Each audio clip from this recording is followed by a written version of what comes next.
और मैं ना ये करता वो आकर के खलोता उन्हें बड़े बड़े बंदे के पुत्र कट दिते और उन्हें आख्या जी मैं डट के खलोता वा पहली हुकूमत के जोड़े साबका लीडर सन वो जदों भी फड़े गए ने उन्हें डीलां कीतियां ने बाहर पाकिस्तान छड़ के भज गए ने इस मर्द के बच्चे आके आप मरना तो पाकिस्तान ही मरना बाहर नहीं जाना इसे गल की वजह तो मैं भी PTI नूं ज्वाइन किया। दूसरे नंबर से वो सारा टोला ही करप्ट बंदियां दा सी MLA MP कोई बंदा भी ऐसा नहीं सी जो नेक नीति नाल ईमानदारी नाल हक हलाल की रोटी खाता है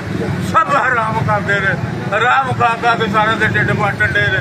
अल्लाह के फजलो करम नाल हक हलाल के नाल अपने इलेक्शन हुण तक जिहड़े भी लड़े ने और इमरान खान के नाल भी इंज ही खलोवांगे जिस तरह आके हुण तक सारी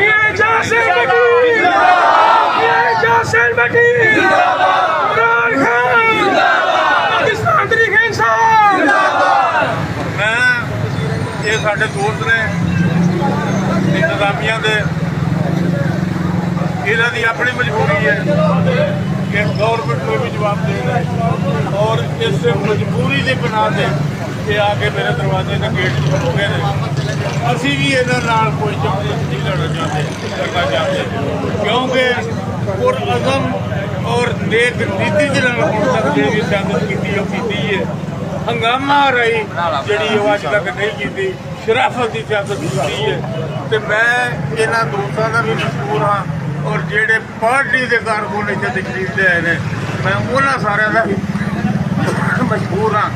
कि ये इतने पार्टी के एहतजाज आए हैं साढ़े कुछ मुगला हजरात जिन्हें अरेस्ट किए हैं वो साफ ज़ाहिर वर्कर और वर्कर भी साढ़े फड़े गए हैं साढ़े आसी साहब के दो भरा फड़े ने होर बहुत सारे दोस्त मियाँ तील का भाई वो भी फड़िया कि मैं इंतजामिया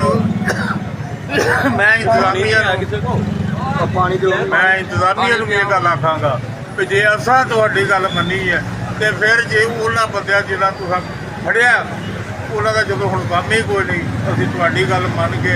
अपना एहतजाज अपने गेट तक रखिया तो तुसीं भी मेहरबानी करके उन्होंने करते इमरान खान इमरान खान पाकिस्तान तहरीक इंसाफ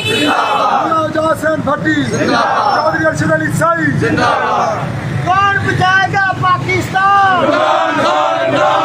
बचाएगा पाकिस्तान मेरे जान निशान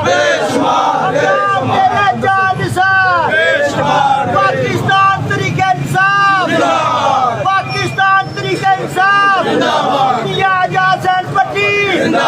मियां हुसैन भट्टी चौधरी अशरफ मूसाई चलो जी चलो भाई चलो चलो भाई निकलो।